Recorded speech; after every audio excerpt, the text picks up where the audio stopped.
Genesis chapter 30. And when Rachel saw that she bare Jacob no children, Rachel envied her sister, and said unto Jacob, Give me children, or else I die. And Jacob's anger was kindled against Rachel, and he said, Am I in God's stead? Who hath withheld from thee the fruit of the womb?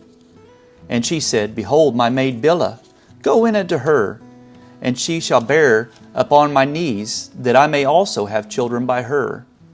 And she gave him Bilhah, her handmaid, to wife, and Jacob went in unto her. And Bilhah conceived, and bare Jacob a son.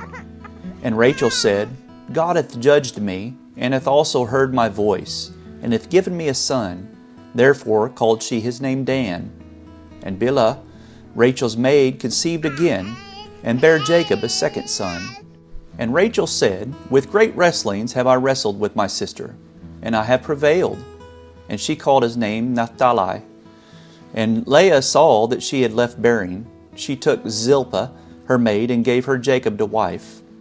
And Zilpah, Leah's maid, bare Jacob a son. And Leah said, A troop cometh. And she called his name Gad. And Zilpah, Leah's maid, bare Jacob a second son. And Leah said, Happy am I, for the daughters will call me blessed.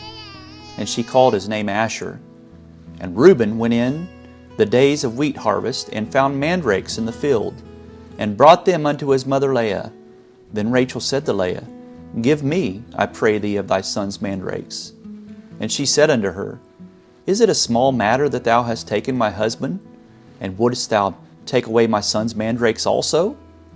And Rachel said, Therefore he shall lie with thee tonight for thy son's mandrakes. And Jacob came out of the field in the evening, and Leah went out to meet him, and said, Thou must come in unto me, for surely I have hired thee with my son's mandrakes. And he lay with her that night. And God hearkened unto Leah, and she conceived, and bare Jacob the fifth son. And Leah said, God hath given me my hire, because I have given my maiden to my husband. And she called his name Issachar. And Leah conceived again, and bare Jacob the sixth son. And Leah said, God hath endued me with a good dowry. Now will my husband dwell with me, because I have borne him 6 sons. And she called his name Zebulun. And afterwards she bare a daughter, and called her name Dinah. And God remembered Rachel, and God hearkened to her, and opened her womb. And she conceived, and bare a son, and said, God hath taken away my reproach. And she called his name Joseph, and said, The Lord shall add to me another son. And it came to pass, when Rachel had borne Joseph, that Jacob said unto Laban, Send me away, that I may go unto mine own place, and to my country. Give me my wives and my children, for whom I have served thee, and let me go. For thou knowest my service which I have done thee. And Laban said unto him, I pray thee, if I have found favor in thine eyes, tarry. For I have learned by experience that the Lord hath blessed me for thy sake. And he said, Appoint me thy wages, and I will give it. And he said unto him, Thou knowest how I have served thee, and how thy cattle was with me. For it was little which thou hadst before I came, and it is now increased unto a multitude, and the Lord hath blessed thee since my coming. And now, when shall I provide for mine own house also? And he said, What shall I give thee? And Jacob said, Thou shalt not give me anything. If thou wilt do this thing for me, I will again feed and keep thy flock. I will pass through all thy flock today, removing from thence all the speckled and spotted cattle, and all the brown cattle among the sheep, and the spotted and speckled among the goats, and of such shall be my hire.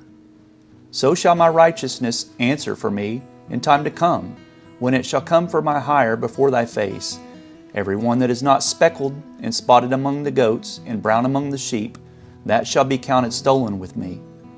And Laban said, Behold, I would it might be according to thy word. And he removed that day the he-goats that were ring-straked and spotted, and all the she-goats that were speckled and spotted, and every one that had some white in it, and all the brown among the sheep, and gave them into the hand of his sons.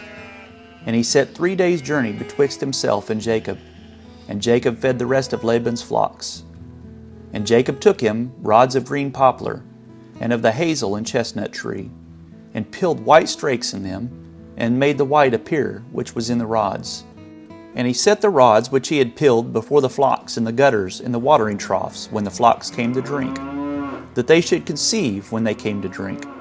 And the flocks conceived before the rods, and brought forth cattle ring-straked, speckled, and spotted. And Jacob did separate the lambs, and set the faces of the flocks towards the ring-straked, and all the brown in the flock of Laban. And he put his own flocks by themselves, and put them not unto Laban's cattle. And it came to pass, whensoever the stronger cattle did conceive, that Jacob laid the rods before the eyes of the cattle in the gutters, that they might conceive among the rods. But when the cattle were feeble, he put them not in. So the feebler were Laban's, and the stronger were Jacob's. And the man increased exceedingly, and had much cattle, and maidservants, and menservants, and camels, and asses.